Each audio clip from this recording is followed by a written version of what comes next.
Hello and welcome to Under Common Taste. This is a podcast where we create and discuss homebrew content for tabletop RPGs. Oh, look, a treasure goblin.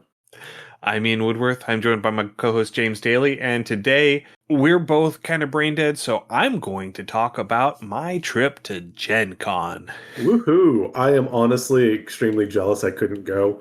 Life happened and I had events that popped up and funding and a bunch of other things. I was busy for the time, but really wanted to go. So I'm super jealous. Yeah, honestly, if it hadn't been for the fact that my wife has family that lives in Indianapolis that we could stay with, we probably could not have afforded to go, because getting a hotel room in Indianapolis during GenCon for the duration of GenCon is like $1,200. That's insane. I don't even want to know what like the hotel rooms for like something like Dragon Con or the comic book convention, San Diego Comic Con goes for. I don't know, but I'm pretty sure that the GenCon hotels are similar to the Dragon Con hotels in that you reserve your room for the following year's convention, either when you check in or when you check out. Oh, wow. Yeah, you reserve your room a year in advance. If there's a 4-year wait list, you might need to donate a kidney. If you know any Fae, that's a good time for a Fae pact. Yeah. Yeah, like, see here, there are 3 of the hotels adjacent to the convention center that the con has spilled into, and actually they set up venues like game rooms and stuff in the ballrooms of these adjacent hotels. That's crazy. Yeah. And I want to see it. It makes my social anxiety spike thinking about it, but oh God, I want to see it. Honestly, for the majority of my time at Gen Con, it didn't feel like it was the record-setting 72,000 people there. Now, see, I think that is just the epitome of good convention design. Like, I'm sure if you want to be in a throng of people, there are places to do it, but I don't think you need that oppressive feeling all of the time. And like, I used to go to a lot of rock concerts when I was young, and I enjoyed them. And I played in the mosh pit because I had found out early on that honestly, the mosh pit's where I had the most personal space. And just like a convention like that, if it was that crowded all the time, I couldn't do it. Because I mean, I was socially tapped by the end of like a 2 or 3 hour concert. Yeah, so we ended up, my wife had bought tickets to the Critical Role live show up at the Fishes Event Center, which is on the north side of Indianapolis, on Saturday night. And that crowd, it was practically sold out. Oh, wow. There were I could see 2 rows of seats in one section that were empty. Now, were they doing a one-off or were they continuing the campaign? They are doing a tour right now. I'm pretty sure it's a combination Daggerheart and Campaign 4 hype tour. Okay. So they're getting ready to start Campaign 4? Yes, they announced the release date of the first episode, which is October 2nd. And they announced that Matt Mercer is going to be a player. Oh. And that Brennan Lee Mulligan is the DM. Interesting. I'm going to have to try to catch this one. I tried to catch season 3 or campaign 3. I caught the first couple episodes and I just couldn't track it. Just too much life was going on at that point. And campaign 3, it was one of those where apparently it really picked up like 2 episodes after I stopped watching. As it happens, yeah. As it happens. Like, I think I struggled through like 21 episodes. It was hard to pick up on campaign 3. It did not do it for me. It was not gelling at the beginning. Yeah. No, I totally get that. But the Daggerheart game, they're playing their campaign 3 characters. Okay. And they had, I think one of the most exciting things about that was getting to see Jeremy Crawford and Chris Perkins, who now work for Darrington Press because they left Wizards of the Coast. Getting to see them come out, and they actually helped Matt run the enemies in the big combat that they had during that episode. During that one shot. I'm so excited. Oh, yeah. I mean, I just love Chris Perkins in general. Fair. Chris Perkins would be my dream DM. I would want to sit down and play in a Chris Perkins game. Okay. Abria Iyengar is a very close second. I'm not familiar with them. Abria Iyengar, she did one of the Exandria Unlimited mini campaigns. Oh, okay. It wasn't the Calamity one. It was the one that was basically the bridge between campaign 2 and 3. Gotcha. Okay. But she's done stuff with Dimension 20 as well. She's run some of the games. She's been a player in some of the games. She is the DM right now for the con game where they're taking the Baldur's Gate 3 voice actors and playing. Okay.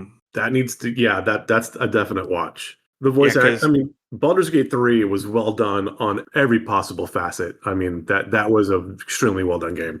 Yeah, and I can't remember the names of any of the voice actors, but it's Asterion, Karlak, Glenn, and the Githzerai one. Lazarus, something like that. Yeah, Lae'zel. Yeah, Lae'zel.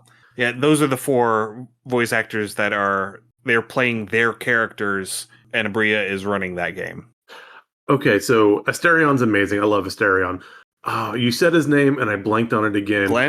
Glenn, yeah. So I'm making sure this is the right one. I think Glenn is the wizard, correct? Yes. Yeah, so somehow I accidentally skipped him, and he has not been in my party on my entire playthrough. In my Baldur's Gate playthrough, I'm actually playing as a half-orc wizard, and so I think I saw another wizard. I'm like, nah, I don't want to over my party. I need, some meat shields up front. So I left Glenn wherever the hell Glenn is standing in Act 1. Yeah. So I need a second playthrough just to see Glenn's interactions with stuff. Yeah. Anyway, we're getting way off rabbit trails. Yeah. Yeah. GenCon. Yeah. So I got to play in a few games. Unfortunately, by the time I thought to go and sign up for games, most of them were sold out.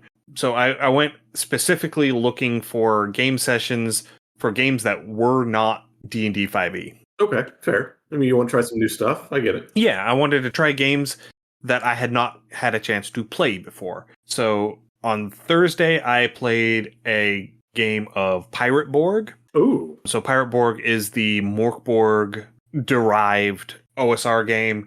The pitch for it is that you're playing in a Caribbean where when the Europeans showed up in the late 15th and 16th centuries, the Spanish and the Portuguese and the Dutch and the British and all of them, whenever they showed up in the Caribbean, there were no indigenous people when they showed up. And so they showed up and they started making their settlements and all of that. And after about 20 to 30 years of them settling in the Caribbean, all of this undead stuff started popping up. Ooh. And so that's the vibe that you get going on. So there is magic, there is, undead, there's sea monsters, there's all of that sort of stuff. That game was a whole lot of fun. So Limithron, the publishing company that publishes Pirate Borg, they had an entire room in one of the hotels adjacent to the convention center there had to be at least 16, 20 tables in there. Oh, wow. Everybody playing Pirate Borg. Oh, see, I love a good pirate game, and I love zombies. I love the undead. Yeah. And so, that sounds right up my alley. Yeah, he handed out these laminated character sheets with dry erase markers, and we rolled our characters at the table, and we played this one-shot, this learning one-shot, and we did all of it in 1 hour. Oh, nice. Yeah, it was so quick and easy to pick up on. Nice. Because it is a D20 system, but everything, unless there is some sort of specific complication to make it more difficult, everything is target 12. You roll the D20 and you're trying to get a 12. If you get a 12 or better, you succeed. If you roll under a 12, you fail. You got 40% chance of success. I like it. And it shifts a little bit because you do end up having modifiers go from +3 to -3. Okay. And it was a simple 3d6 down the line, 5 stats. We rolled for basically your class. You roll for your hit points. You roll for your inventory. I had 2 hit points. You beast. I know, right? And I was able to hook and suplex a skeleton with a boarding pike. So, nice. I had to go and buy the game after that. Yeah, I was going to say, this definitely sounds like something I want to add to a collection. This sounds really great. And so these skeletons, so this may or may not be spoilers, I don't know. Because they were selling a bundle at GenCon, which was the rule book, an introductory adventure, and a box of reference cards. And I haven't read through the adventure yet, but I was catching up on my backlog of the Between Two Cairns podcast on my drive home from Indianapolis. And this introductory adventure, Buried in the Bahamas, was one of the modules that they reviewed. And it sounded like the opening of the module as they were describing it sounded like what we were doing in our one shot. Gotcha. But so apparently whenever we killed one of these skeletons, it broke open this rainbow, like Technicolor dust would come out of it. Ooh. Which was like, so it's basically magical essence. They call it ash. And you can use it as a currency, but if you huff it, it's shimmer spores. We have shimmer spore skellies. If you snort some of this magical skeleton dust, you roll on a d20 table to see what sort of effect you end up having. I love it. So like the first guy that did it, it basically ended up as a haste spell. Oh, nice. So he was able to take an extra action every turn. And then the next guy who did it, all of the color drained from his life and he just sat down and and then at the very end of everything, I went and did it and I was able to like see magic. Ooh. Like I could see magical auras and I could see the outlines of living people. Like I had to detect life going on. Oh, nice. Yeah, it was fun. That was a fun game. But no, I totally want to have some Skellyman dust. Yeah. So I think because we're going to be doing the International Game Month at the library again, International Game Month events. Oh, excellent. And I think I'm going to run at least one game of Pirate Borg. I'm going to have to make sure I have some time to sit down for that. Yeah. Okay. So that was my Thursday. I went in and did a little bit of shopping afterwards, basically just to go and get Pirate Borg. Let's see here. Came back on Friday. Friday was my Old Gods of Appalachia game. Ooh, they were there too? Yeah. Well, it's Monte Cook Games. Oh, okay, yeah. Okay. So yeah. And they had a whole room in the conference center where they were just running Old Gods and I think Numenera. Okay. I think those were the two games that they were running in that room. And frankly, that was the best con group game that I have ever been in. It was amazing. We had there were 6 players. We were all just gelling. It was working really well. We were the first group that GM ever had that used diplomacy to resolve 2 of the potential combat encounters. Okay. And then I got to curb stomp a wampus in a graveyard. Yes! Yes! Bite the tombstone. And I crit on it. Oh, awesome. That feels so good. And it was one of those where it's like, with a natural 20 in Cypher, you can do a major effect on this, a major ongoing effect on this. I'm like, I could, or I can do +4 damage. Yeah. And I already had a bonus to my unarmed attacks because of the character build that I had, and I had activated a cipher that gave me an additional +2 on all of my unarmed attacks. So by throwing the extra damage on there, I dealt 12 points of damage in one hit to this wampus. Nice. Yeah, and basically we all just gathered around it and finished it off. Nice. Just ruffle stomped it. Yeah, pretty much. Yeah. That was such a good game. That was such a great dynamic. The people that were playing. Funnily enough, everybody started mentioning where they were from, and I mentioned that, I'm from the middle of where Old Gods is set. This is home. Yeah, this is home for me. And I started talking about that a little bit, and one of the couples that were sitting at the table and playing, they're living in Florida now, but she is originally from Mountain City. Oh, excellent. It's one of those small world moments, you know? Absolutely. Oh, and that's one of the great things about the cons is like, if you can sit down for a game, especially when the table gels like that, and it's like, these are my people, and you realize that you have people, and that's always a great feeling. Yeah. And then went back on Saturday, I played in a Cypher game, an actual just plain Cypher, which is the same system that Old Gods uses, but it's the original game from that system, and it's more of a kind of a sci-fi cyberpunk kind of deal. Gotcha. And I inadvertently played the face in that group. Because it was an interesting dynamic, because two of the GM's friends were supposed to be at our table and playing, but they'd gotten sick the day before, and so they weren't there. So instead of a 6-person table, we had a 4-person table. And apparently nobody picked the characters that were supposed to be the specific skill monkeys for the intended adventure. It always sucks when your plants in the audience don't show up. Yeah, but we made it work, and it was great. It was a great group. And he was like, because the character that I had picked out was sort of it had sort of monk vibes. Okay. But like I used magic by inking tattoos on my skin. Okay.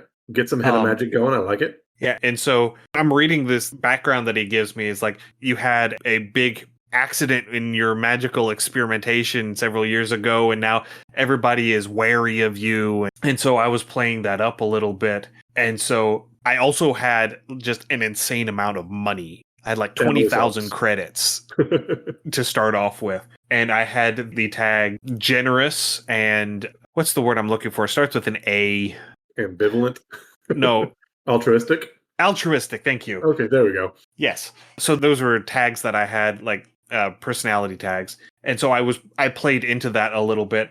So I was playing this, I was wearing a full like velour tracksuit. Okay. The whole time, and like I'm covering up my tattoos, and he's like, this is the first time I've had somebody play that character where they cover their tattoos and they're the face. Nice. Because I was the only one that had a bonus to positive social interactions. Okay. And so, I was expecting somebody else to pick one of the characters that was, designed to be the face, but nobody did.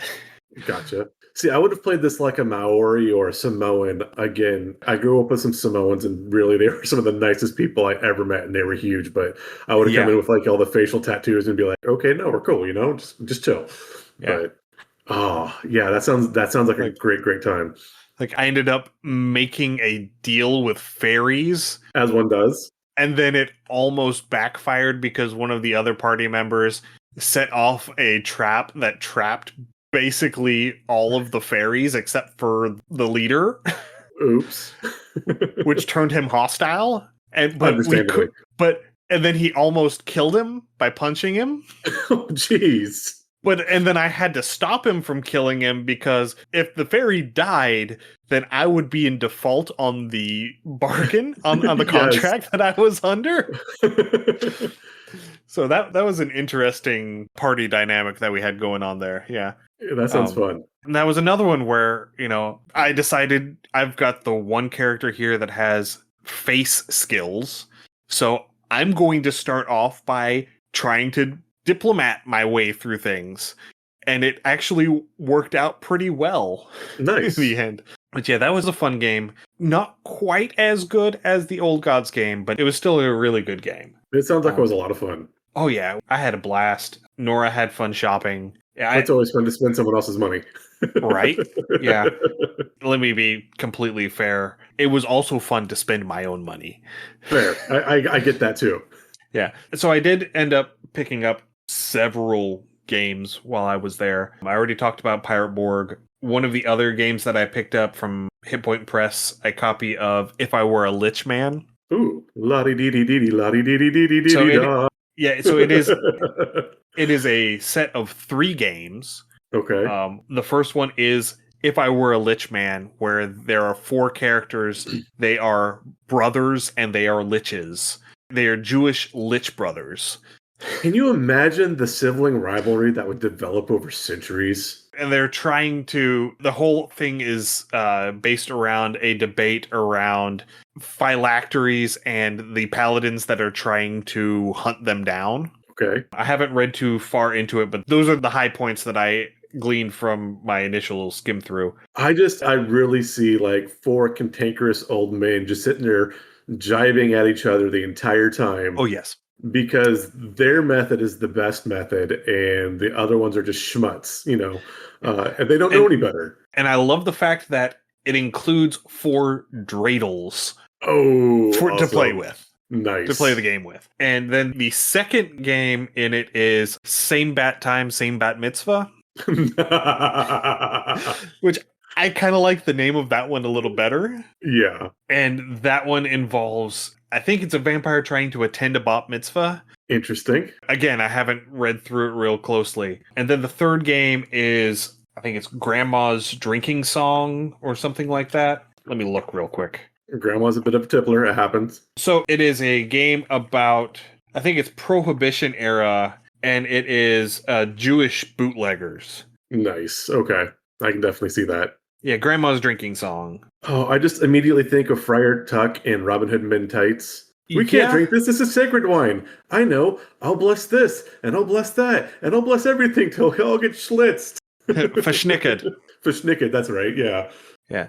So the synopsis for this one is, so this one is going to be a little more difficult because it requires knowledge of Jewish songs. Ooh. Which I happen to know the melodies of these songs because we have Jewish friends who have invited us over for Passover, and these are songs that are sung during the Passover dinner. Okay. So the synopsis of this is, Grandma's Drinking Song is a role-playing, verse-writing, song-singing game for 4 players about a matriarchal family of bootleggers during Prohibition. The place is New York City, the time is 1930. Alcohol is currently illegal in the United States, but many immigrants sell it to feed their families during the Great Depression. Your characters are struggling Jewish immigrants from Eastern Europe who laugh, sing, flirt, and break the law. Strong feelings overflow as you argue, drink, and sing the song that you create together. And then there's also several cards that have like scene prompts on them. That you know who needs to play this game? Who needs to play this game? We need to get Aaron at the table to play this game with us. I think Aaron would probably be amazing at this game. Yes. I really do. For those of you not in the know, because you don't know us, Aaron is our mutual doctor friend who we had a drinking game at one point because you would have to drink anytime she broke into musical number. Yeah. We stopped doing that one. But she still breaks out into musical number, and I try to encourage it whenever possible because it's so much fun. Yeah. And she has a really good voice, too. So she does, yes. I mean, it's not painful to listen to her sing. Not at all. So some of the other stuff that I picked up, one that I saw that I had meant to get for a while now and was happy to finally found it, is a copy of Avery Alder's The Quiet Year. Okay. They had a set, like a bundle set there, where it comes with a bunch of dice and a bunch of these little skull tokens. I'm not sure what the skull tokens are for because I haven't actually read the rulebook yet, but so the way that you generate the prompts in A Quiet Year is by using a deck of playing cards.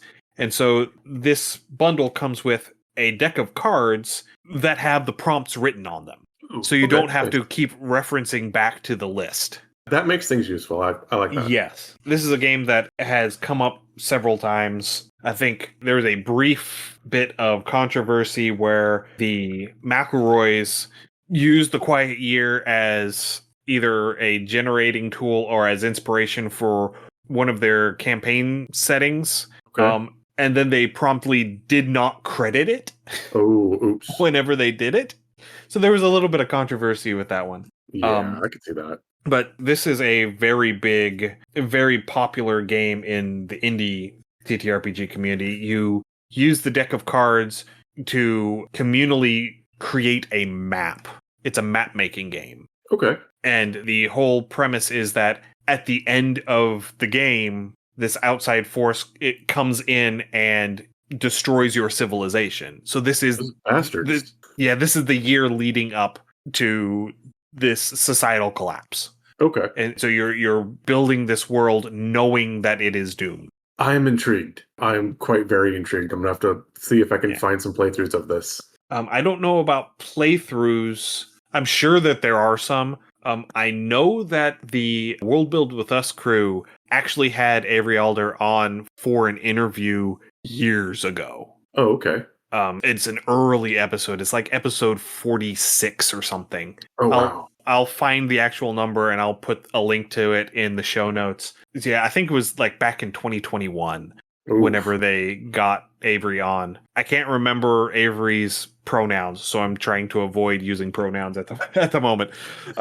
But yeah, so that was one of the big ones that I got. And then I went around the corner because that was at Indie Press Revolution's table. And then I went around the corner and I found the Breitbard Games booth. And there were two games that immediately jumped out at me because, well, one of them, it's just very colorful. It's LGBT. It is Longsword, Glock, Bat, and Taser. and Okay. it's the LGBTQ plus flag is the cover. Okay. It's just very attention grabbing because Yeah. it's the rainbow flag and all of that. And I don't know what the game is about yet. I haven't had a chance to read it, but sorry, I can do the 2-sentence summary inside the front cover. It's 3 days to Pride, and it's down to you, your trusty weapon, and your flaming hot queerness to make it the best Pride ever. Help your friends out, smooch some cuties, and have a kick-ass Pride celebration, inspired by a charming Tumblr post. Whatever this is, I could see this as a White Wolf module for a bunch of brouhaha. Yeah. I love it. Yeah. I love it. Or if you were playing Sabbath instead of Camarilla, this would be a La Sombra game. Yeah. Yeah. Honestly, I think La Sombra might work a little bit better. Maybe. We can debate that later. Either way, this would make a great White Wolf module. Yeah. And then the other one that I saw there that I saw it and I had to get it was Axolotl with a gun. Yes! Yes! Is it on the pink stairs? No, but it is a pink axolotl. Oh, I love it. It's a pink axolotl holding an AK-47. I like it. It's almost as good as an axolotl with a battle axe, but... So I am going to modulate my voice a little bit for the all caps here. So, you are an adorable axolotl. You live your life in a wee cute lake, hunting, gathering, and doing neat little crafts. There's only one problem. A bunch of robotic horrors have shown up and they are destroying your beautiful lake. Thanks to your keen hunting skills, adorable nature, and your absolutely fuck-off gun, you and your friends are well positioned to defeat them. Maybe even in time for the knitting circle tonight. Oh my god, I need to sit down at this table. Oh my god. Yes, I have to experience this. So yeah, it's all D6s, and it's 4 D6 rolls for your axolotl. So rolling a cute axolotl, 3 graceful tail, that's your axolotl trait. Roll choose or add a gun. 5, a mini gun. Ooh. And then roll or choose 2 cute axolotl hobbies. The first one is going to be a 6 plant parenting and another 6 entomology. So yeah, you have 2 stats, axolotl and gun. I think this is a lasers and feelings hack. Yeah, I think this is based off of the mechanics from Lasers and Feelings. Still, I love it. So yeah, Axolotl with a Gun was honestly the game that got me to go over to the booth and say, okay, I have to get this. Yeah, I bet the cover art's amazing. It is. It's adorable. I love it. But I ended up also picking up 2 other games from there. One is, it's a little more substantial. It is Last Flight of the Pandora, which appears to be sort of a like dark sci-fi sort of thing, like Aliens. Oh, I'm in. Done. Yeah, the tagline on the back is Space Chaos Head Spiders. And woohoo. And according to the art on the inside of the front cover, a head spider it's not like the face hugger. It is a spider with a human head. Interesting. Like the head is as big as the rest of the spider. Or like just the legs are coming out of the skull like by the ears. Yeah. Nice. Yeah, this one's 2 Pancakes is the publisher on this one. But they were all together in one booth. So let's see here. The Breitbard and 2 Pancakes. Which reminds me, I need to go and actually get my PDF copies of those. Okay. And then the last one that I got from them is one that I think we may end up playing as our anniversary game. Just because it is too perfect to not. It is Kobolds and Trenchcoats. Yeah, that is kind of perfect. I mean, you've named so many things I would love to play, but yeah, Kobolds and Trenchcoats. I totally get that. This one, it is literally, it's a pamphlet. It's, it's one piece of paper front and back in a trifold. So you are several kobolds in a trench coat. Your mission, mayhem. Convince the humans that you are one of them, collect their shinies, and return them to your horde. Keep any pesky adventurers away from your stuff, and take it back when they loot your carefully organized caves. Your companions in your trench coat are your greatest advantages. Abandon them at your peril. I roll for bite ankles. Player goal is take back your stuff from those adventuring jerks. Get your character up to their eye ridges and kobold shenanigans and see what happens. Oh, I love it. I love it. Oh my god. And this is another one where the GM just rolls on a table to create the problem for their players. And the one that I got earlier was it's a very polite sentient ooze wants to consume/absorb the draconic lair, which will destroy the shinies. Oh no. And so you can see where that would be the problem. Yes, shoo ooze, shoo, go. But yeah, Yeah, no, I need to experience this. Yes. Yeah. You got so much good stuff. Like I said, I am so jealous, and we need a lot of table days. Yeah. I had one more game that I got. Okay. And that was on Saturday after my Cypher game because they handed us out $5 off coupons for the Monty Cook booth. Okay. And so I went and picked up an actual copy of the Cypher System rulebook. Oh, nice. Because they were having a sale where the deluxe edition was the same price as the regular edition. So I got the deluxe edition with the gilt edges and the cloth bookmark and the dark cover and all he of that embraced stuff. his inner kobold and went for the shinies. I did. Yeah, I like it. I mean, it's on brand. Yeah, it is. I'm not saying it wasn't. I'm just saying shiny. Yeah. Yeah, there were definitely some learning experiences. There were things that took a little bit of time to get used to. I'm glad before we left the house on Thursday, I'm glad I looked up the parking situation. Okay. Because we ended up having to buy a parking pass at one of the parking areas away from the convention center. And then taking the shuttle in, which was great because the shuttle ran 24/7. Oh, that's great. Yeah. Yeah. And I think it was $100 for the parking pass for the whole event. It's not terrible. It's a lot, but it's not terrible. Yeah. It's $25 a day. Yeah. And as far as parking in downtown Indianapolis goes, in a downtown major metropolis, $25 a day for parking for an event where you get a shuttle that takes you to the venue. Yeah. It was worth it. Absolutely. No, I feel that. Yeah.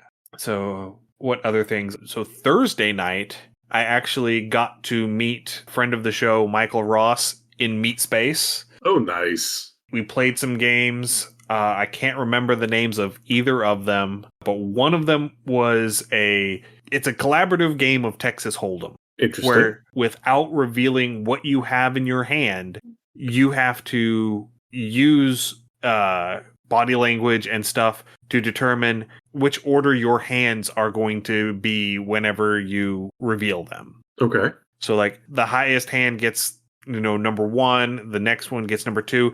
Because basically you're trying to rip off the casino. Okay. And if you are able to successfully order your hands correctly by the end of the hand, then you get 1 point towards you. You get one bonus towards you.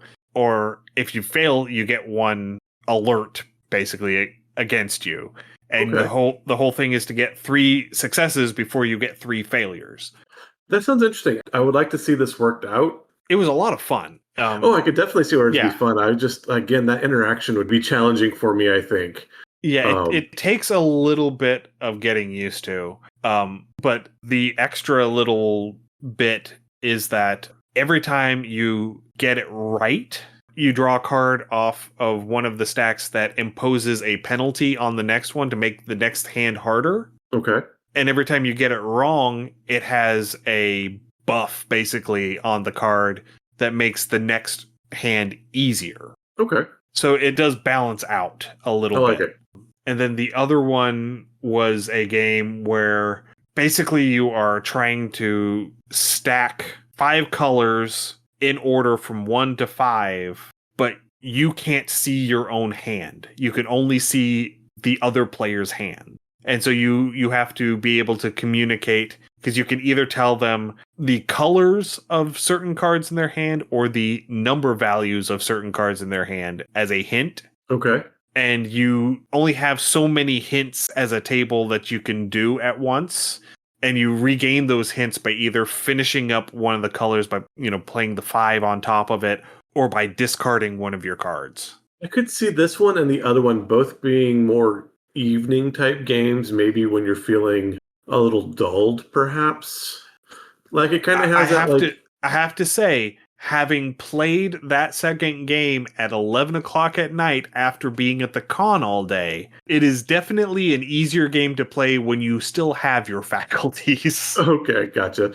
But I definitely see this being like an evening type, almost not quite a wind down game, but Yeah. it almost has like that Cards Against Humanity feel where it's going to be very low consequence, I guess I want to say. I don't know how I want to phrase that, but Yeah. it's got that kind of it's got a more chill vibe than something There's that's definitely a lot of strategy involved with it. yeah.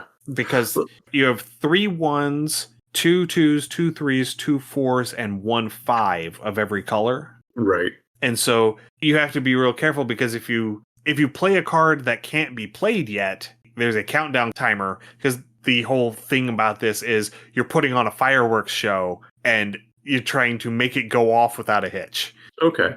Yeah, And- I'm thinking like I could see this played in various states of intoxication, I guess is what I'm thinking. Oh yeah. Yeah, this would definitely be a party game. Yeah. So because my wife is wonderful and actually writes things down, I can tell you now that the names of these 2 games were The Gang and Hanabi. Please forgive my terrible descriptions of both of these games.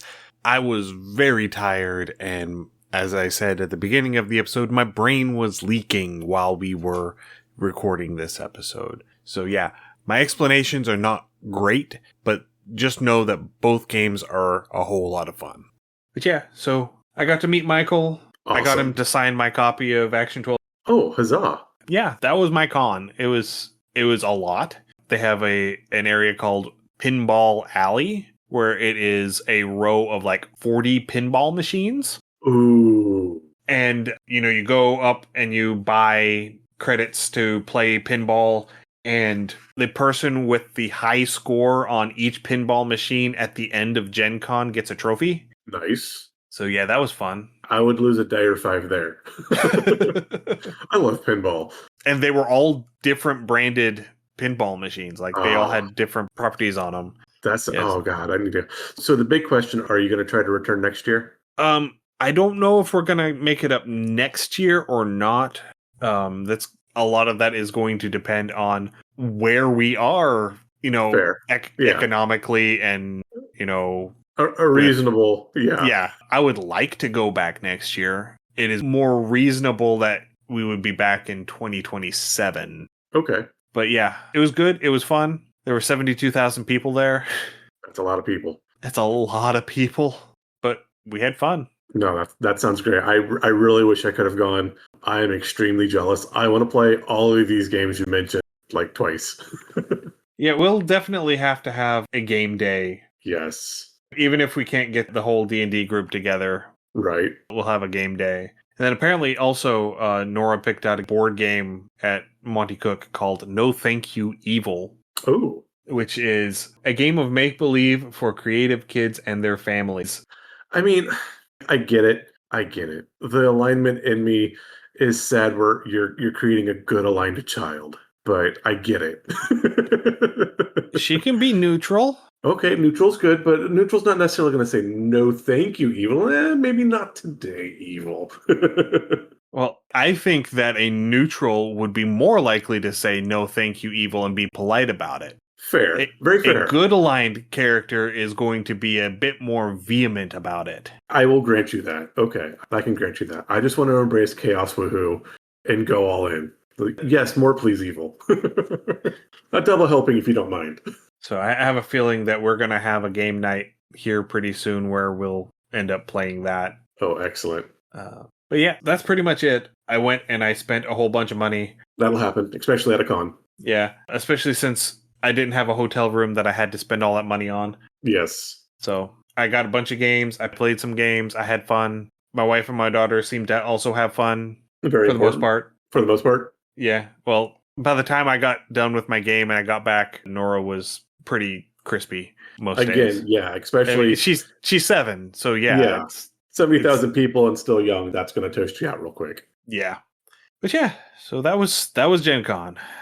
So anyway, thank you all for listening. If you have any comments, suggestions, or ideas, send us an email, undercommontaste@gmail.com, or come join us on our Discord. You can find a link to the Discord and all of our other social media through our website, undercommontaste.com. You can also find there links to our Patreon, patreon.com/undercommontaste, and our itch page, undercommontaste.itch.io. If this is your first time listening, we're very happy you found us. You can find our other episodes where we do discuss homebrew content in games. So we have been going on quite a lovely dragon arc the past several episodes. You can go back and search on any podcatcher of choice for our older episodes. Just search for Undercommon Taste. And I think we are going to be going back and doing another dragon episode next time.